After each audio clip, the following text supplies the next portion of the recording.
আজ আমরা একটা দারুণ ইংরেজি শব্দ শিখব আর সেটা হলো ইনফিউজ। চলুন শুরু করা যাক। দেখুন তো, এটা শুধু এক গ্লাস সাধারণ গরম পানি। এর মধ্যে তেমন কিছুই নেই, তাই না?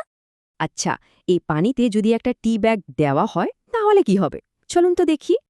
টি ব্যাগটা আস্তে আস্তে তার রং আর স্বাদ পানিতে মিশিয়ে দিচ্ছে। এই কাজটাকেই বলে ইনফিউজ করা। তাহলে ইনফিউজ মানে কি? মানে হলো কোনো কিছুতে নতুন কিছু যোগ করে সেটাকে আরও ভালো করা। কিন্তু মজার ব্যাপার হলো এই শব্দটা শুধু চায়ের জন্য না, ধারণা বা শক্তির ক্ষেত্রেও এটা ব্যবহার হয়।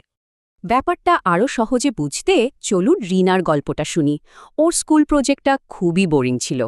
তাই রিনা ঠিক করল তার প্রজেক্টে নতুন আইডিয়া আর রঙিন ছবি ইনফিউজ করবে, মানে যোগ করবে আর কি। আর যেই না সে ক্রিয়েটিভিটি ইনফিউজ করলো, বোরিং প্রজেক্টটা দারুণভাবে সফল হলো। কি দারুণ একটা উদাহরণ! চলুন এবার দেখি বাস্তব জীবনে বিভিন্ন বাক্যে শব্দটা কিভাবে ব্যবহার হয়। এই বাক্যে একজন সিইও তার কোম্পানিতে নতুন করে উদ্দীপনা আর লক্ষ্য যোগ করতে চাইছেন। এখানে দেখুন, একটা বিজ্ঞাপনকে আরও আকর্ষণীয় করার জন্য এতে দারুণ সব ছবি ইনফিউজ করা হয়েছে। হাসপাতালের ক্ষেত্রেও দেখুন, রোগীকে সুস্থ করতে শরীরে দরকারি পুষ্টি ইনফিউজ করা হয়। একটা জরুরি কথা, ইনফিউজ শব্দটা কিন্তু প্রায় সবসময় ভালো কিছু যোগ করার জন্য ব্যবহার হয়। ব্যবসা, মার্কেটিং বা স্বাস্থ্যসেবা সবখানেই কিন্তু এই শব্দটার দারুণ ব্যবহার আছে। কিন্তু এত কিছু পর শব্দটা মনে রাখব কিভাবে? আচ্ছা, একটা সহজ কৌশল বলি।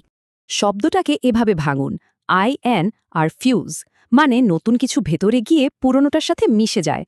তাহলে এবার ভাবুন তো, নিজের জীবনে বা আজকের কাজে নতুন কি ইনফিউজ করতে পারেন।